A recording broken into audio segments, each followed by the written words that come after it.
Vijayawada central నియోజకవర్గ వైఎస్ఆర్సీపీ ఆఫీసులో అన్నదాత పోరు పోస్టర్ను ఆవిష్కరించారు మాజీ ఎమ్మెల్యే మల్లాది విష్ణు. రైతుల కష్టాలపై కూటమి ప్రభుత్వానికి చిత్తశుద్ధి లేదన్నారు ఆయన. అచ్చెన్నాయుడు మాటలు రైతులను కించపరిచేలా ఉన్నాయని తెలిపారు. రైతులు ఎరువుల కోసం క్యూలైన్స్లో నిలబడటాన్ని బుఫే భోజనాలతో పోల్చడాన్ని తప్పుపట్టారు. రైతులకు అచ్చెన్నాయుడు తక్షణమే క్షమాపణలు చెప్పాలని మల్లాది విష్ణు డిమాండ్ చేశారు.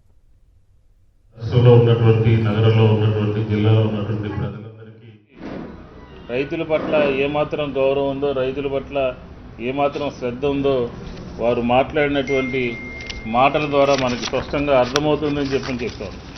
ఈ సందర్భంలో వైఎస్ఆర్ కాంగ్రెస్ పార్టీ ఒకటే అడుగుతాం, రైతులకి క్షమాపణ చెప్పాలి అని చెప్పని.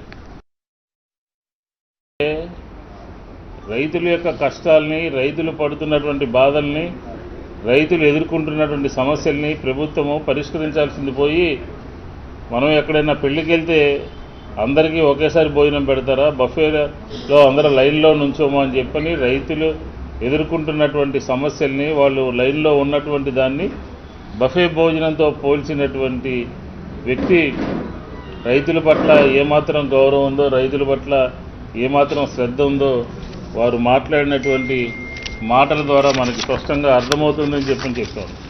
ఈ సందర్భంలో వైఎస్ఆర్ కాంగ్రెస్ పార్టీ ఒకటే అడుగుతాం, రైతులకి క్షమాపణ చెప్పాలి అని చెప్పని.